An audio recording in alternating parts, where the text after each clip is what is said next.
Ladies and gentlemen, friends of faith and seekers of truth, today we open a chapter that speaks across centuries. A story not of fairy tale comfort, but of grit, grace, and God's unwavering presence in the face of human pain. This is not merely the biography of a boy with a dream. It is the divine blueprint of how heaven weaves purpose from pits, pain, and prison cell. We live in a world obsessed with overnight success, instant answers, and pain-free progress. But the life of Joseph reminds us that the path to destiny is rarely straight. It is filled with betrayal, injustice, loneliness, and seasons where God seems silent, but never absent.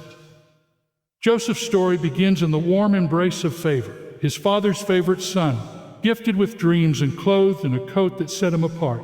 But as quickly as favor came, so did the fall. Stripped of dignity, sold into slavery, wrongfully imprisoned. Joseph had every reason to quit, to question, to become bitter. Yet he didn't, because God was with him.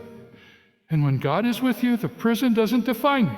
The pit doesn't bury you. The betrayal doesn't break you. This is not just an ancient story tucked away in Genesis. This is your story, my story, our story.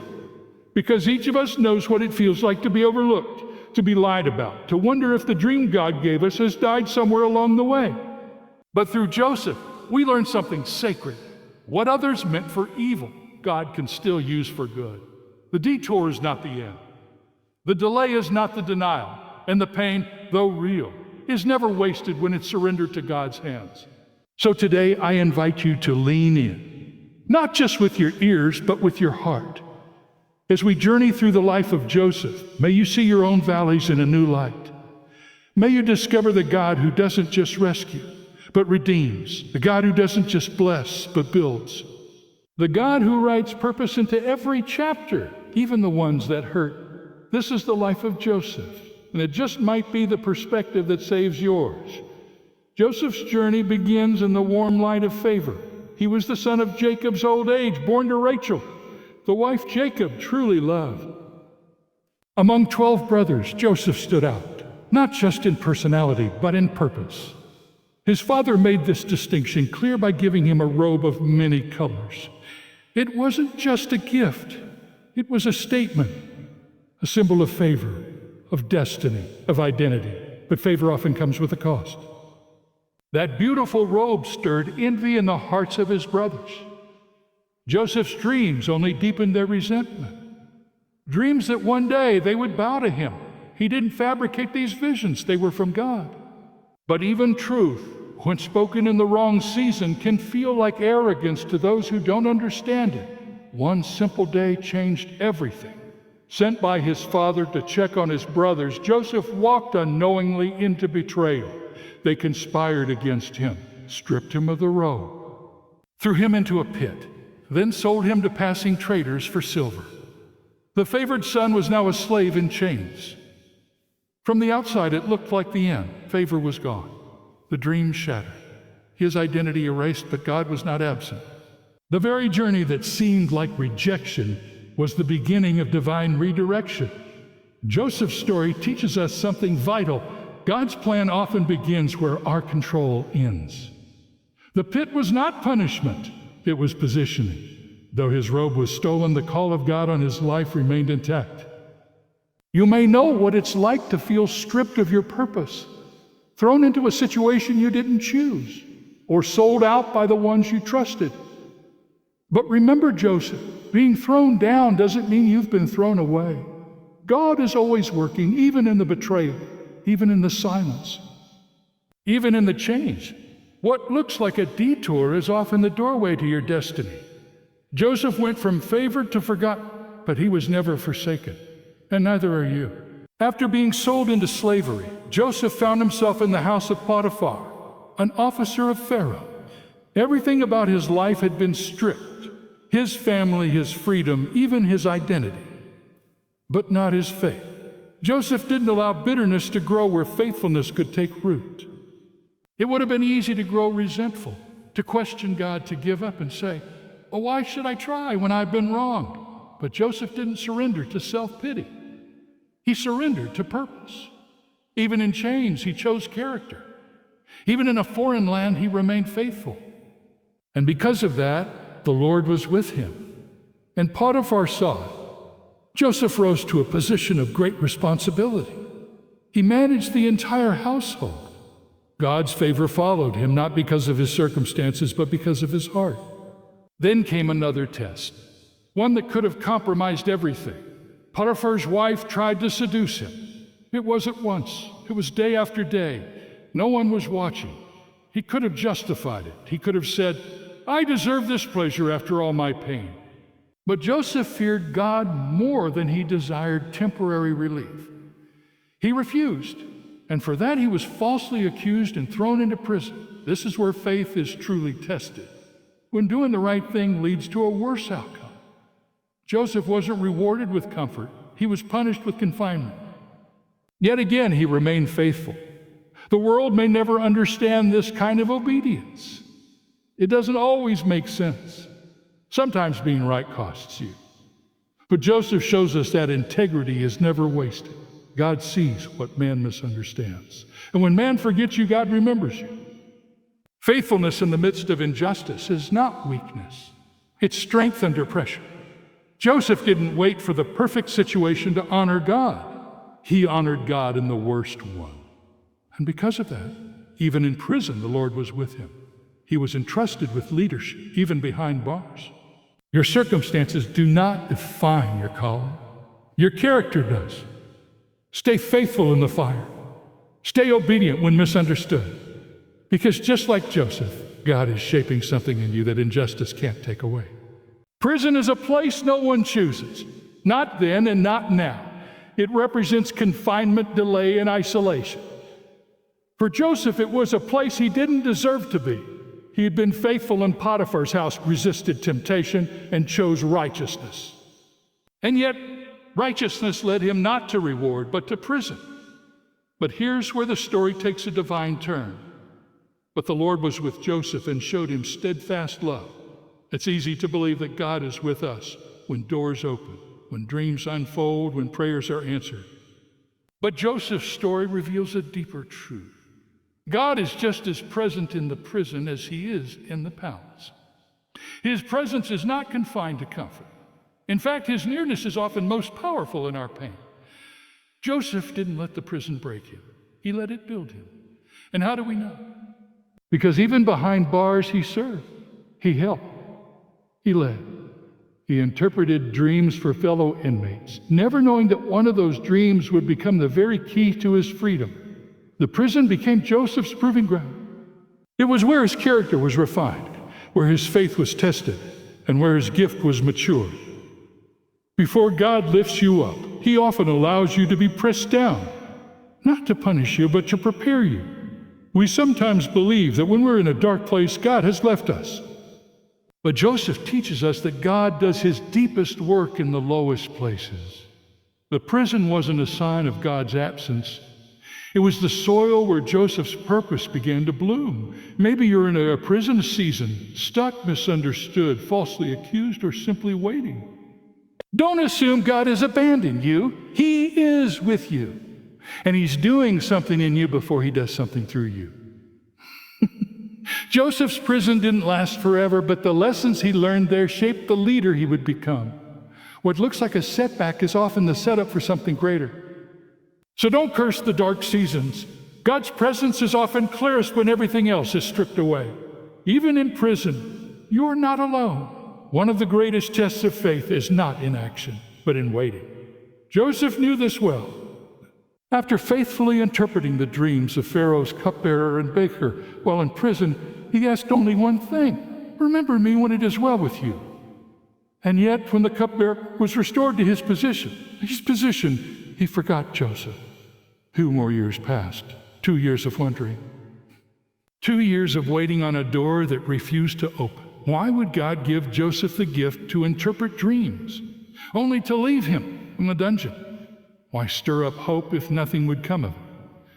Because with God, delay is not denial. It is development. Divine timing is never rushed, but it is always right. Had Joseph been released earlier, he would have returned to slavery. Had he been remembered too soon, he would have stepped into freedom prematurely, unprepared for the leadership role God had in mind. When Pharaoh finally had a dream no one could interpret, then, and only then, did the cupbearer remember. And just like that, Joseph went from the prison to the palace in a single day. It seemed sudden, but it wasn't sudden to God. It was sovereign.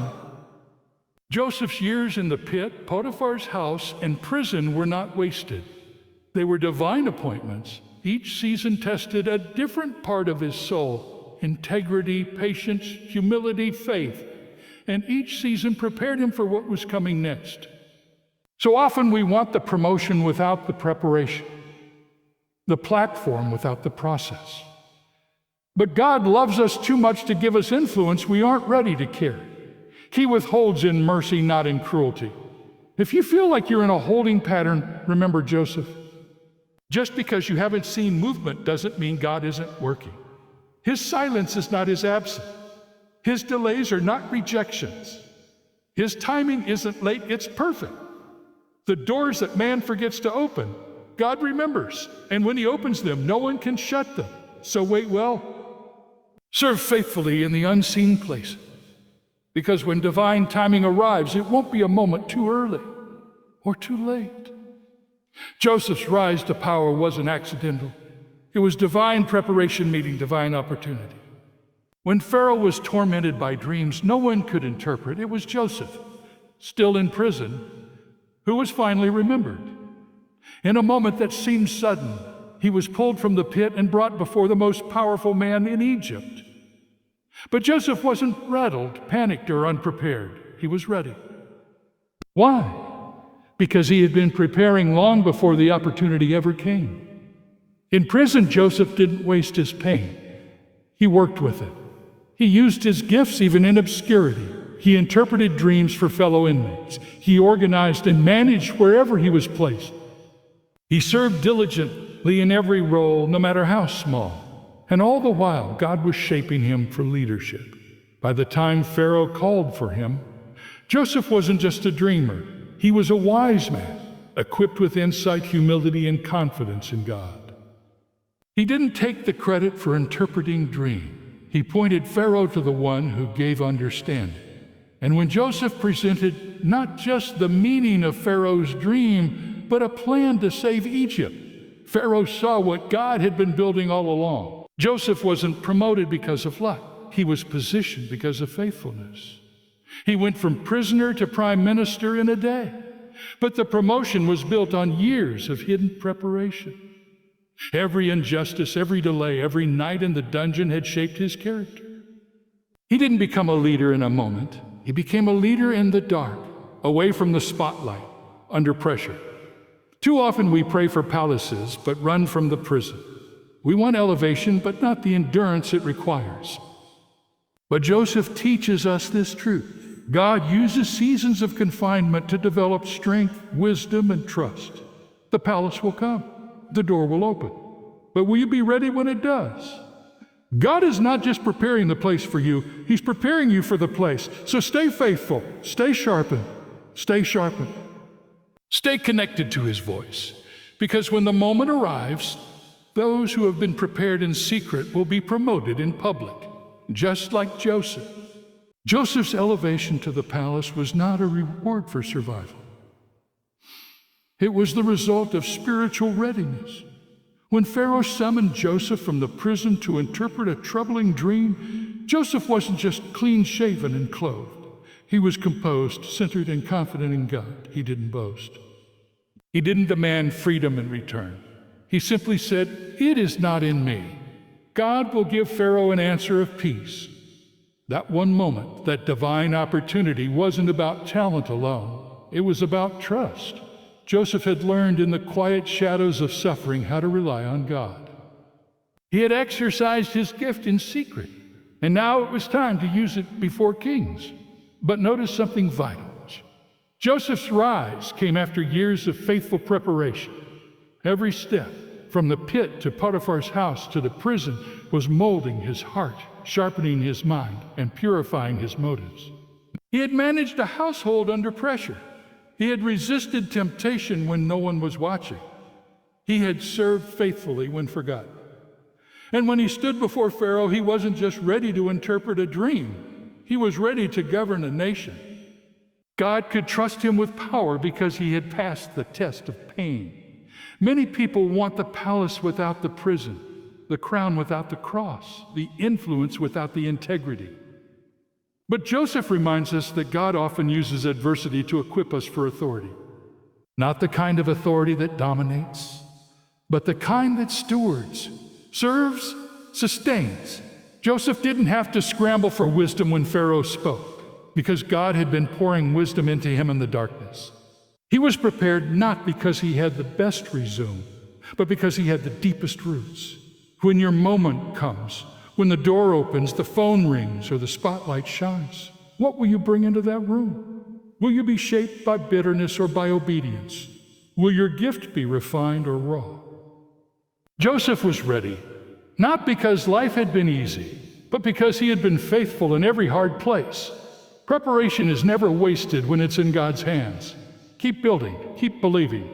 Your palace moment is on the way. When Joseph was made ruler over all Egypt, second only to Pharaoh, he had every reason to use his power for revenge. The brothers who betrayed him, the ones who mocked his dreams and threw him into a pit, they were now at his mercy. After years of slavery, false accusations, in prison, the tables had finally turned.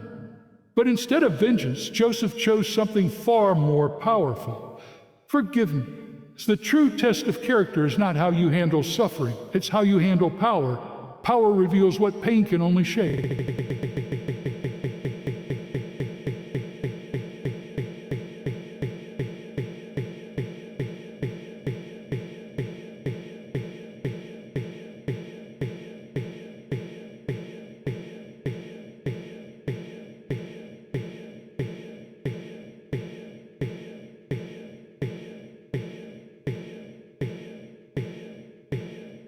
And when Joseph stood face to face with the very men who had ruined his youth, he didn't seek repayment. He extended grace. His brothers didn't recognize him at first. Time and position had changed his appearance, but not his heart. Joseph wept, not with bitterness, but with compassion.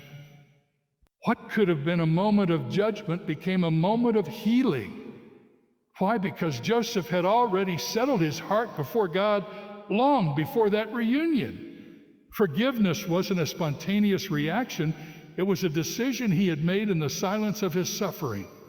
He had released the offense long before his brothers ever bowed before him. This is what makes Joseph's story so powerful. It's not just about rising to greatness. It's about rising with grace.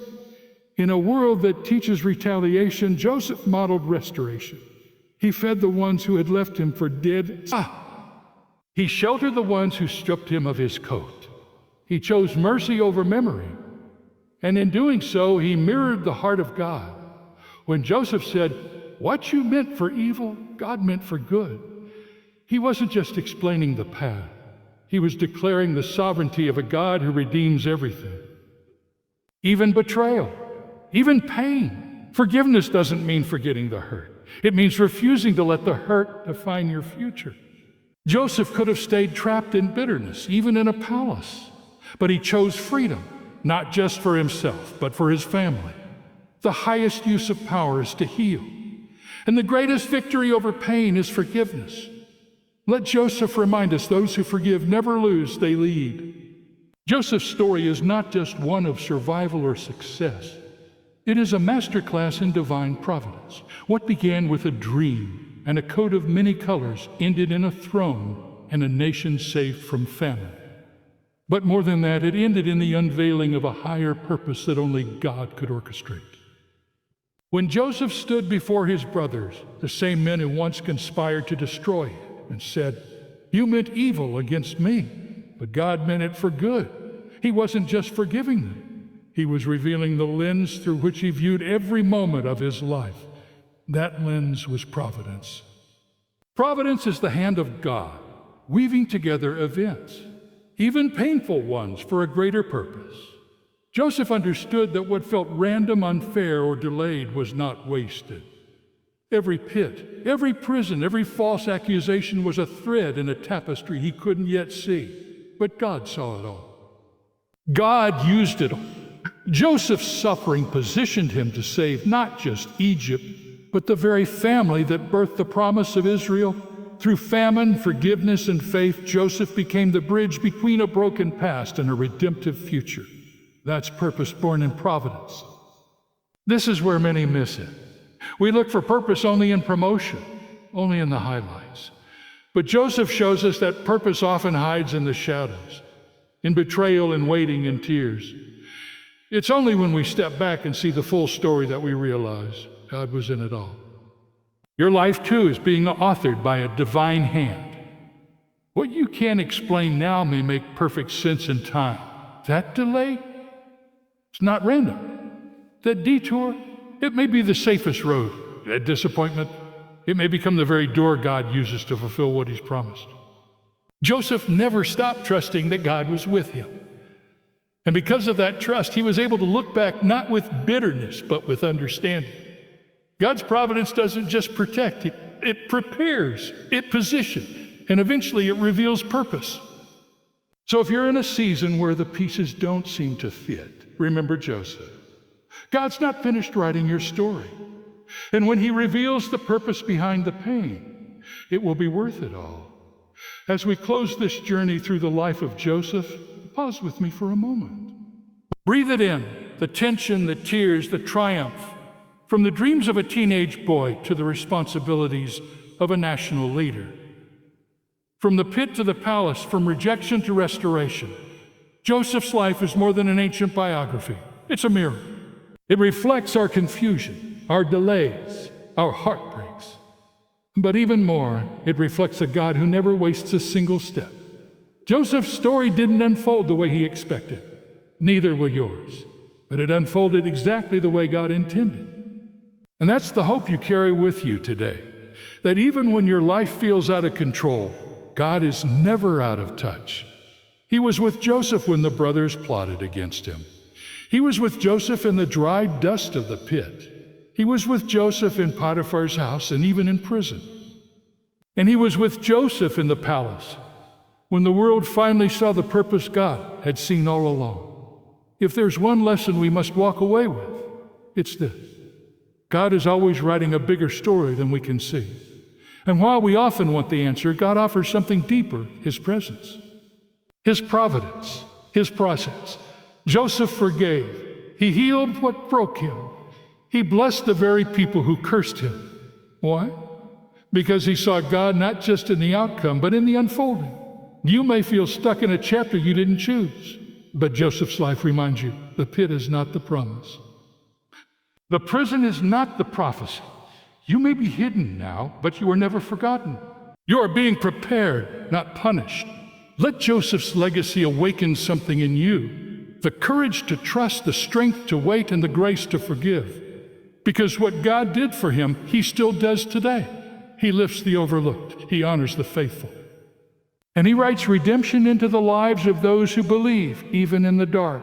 So don't give up. Don't give in. And don't lose heart. The author of Joseph's story is the author of yours. And He's still writing. And when the last chapter comes, you'll see it was all part of the plan.